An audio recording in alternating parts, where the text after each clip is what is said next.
ছড়ায়। জামাতে ইসলামী তো কোনোদিন সরকার চালায় নাই। এখন এই সংকটময় মুহূর্তে যদি জনগণ জামাতকে ভোট দিয়ে সরকার গঠনের সুযোগ দেয়, তাহলে তাদের তো অভিজ্ঞতা নাই, তারা দেশ চালাবে কেমনে? হ্যাঁ, আমরা স্বীকার করি আমাদের অভিজ্ঞতা নাই। কোন অভিজ্ঞতা নাই জানেন? জনগণের সম্পদ চুরি করার অভিজ্ঞতা আমাদের নেই।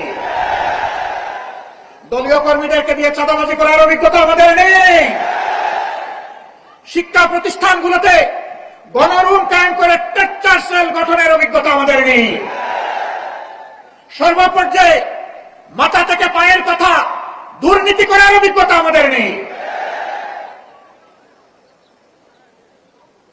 আমরা ক্ষমতায় যাইনি ঠিক আছে, কিন্তু 5 বছরের জন্য আমরা ছিলাম ক্ষমতার ছোট্ট অংশীদার। 2001 থেকে 2006 সেই সময় সরকারের স্টিয়ারিং যাদের হাতে ছিল, তারা দেশকে সুশাসন দিতে ব্যর্থ হয়েছিল। দেশ 4বার দুর্নীতিতে বিশ্ব চ্যাম্পিয়ন হয়েছিল, কিন্তু মাহবুবের অশেষ মেহেরবানি বাংলাদেশ জামাতে ইসলামীর সেই সময়কার সম্মানিত আমিরে জামাত, সেক্রেটারি জেনারেল, এই 2 জন মন্ত্রী ছিলেন। 3টা মন্ত্রণালয় তারা সেবা দান করেছেন জনগণকে। তাদের শাসনামল শেষে অনুবীক্ষণ যন্ত্র দিয়ে, টেলিস্কোপ দিয়ে তাদের কোন দুর্নীতি ষড়যন্ত্র ছিল কিনা তা আবিষ্কার করার জন্য বিভিন্ন মহল ঝাঁপিয়ে পড়েছিল। আলহামদুলিল্লাহ, দুর্নীতির একটা শস্যে দানাও তারা আবিষ্কার করতে পারে নাই। ছড়ায়।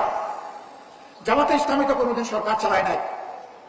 এখন এই সংকটময় মুহূর্তে যদি জনগণ জামাতকে ভোট দিয়ে সরকার গঠনের সুযোগ দেয়, তাহলে তাদের তো অভিজ্ঞতা নাই, তারা দেশ চালাবে কেমনে? হ্যাঁ, আমরা স্বীকার করি আমাদের অভিজ্ঞতা নাই। কোন অভিজ্ঞতা নাই জানেন? জনগণের সম্পদ চুরি করার অভিজ্ঞতা আমাদের নেই। দলীয় কর্মীদেরকে দিয়ে চাঁদাবাজি করার অভিজ্ঞতা আমাদের নেই। শিক্ষা প্রতিষ্ঠানগুলোতে গণরুম কায়েম করে টেক্সটার সেল গঠনের অভিজ্ঞতা আমাদের নেই। সর্বপর্যায়ে মাথা থেকে পায়ের কথা দুর্নীতি করার অভিজ্ঞতা আমাদের নেই। আমরা ক্ষমতায় যাইনি ঠিক আছে, কিন্তু 5 বছরের জন্য আমরা ছিলাম ক্ষমতার ছোট্ট অংশীদার। 2001 থেকে 2006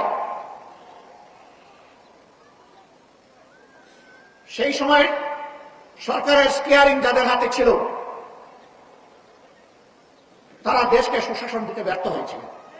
দেশ 4বার দুর্নীতিতে বিশ্ব চ্যাম্পিয়ন হয়েছিল,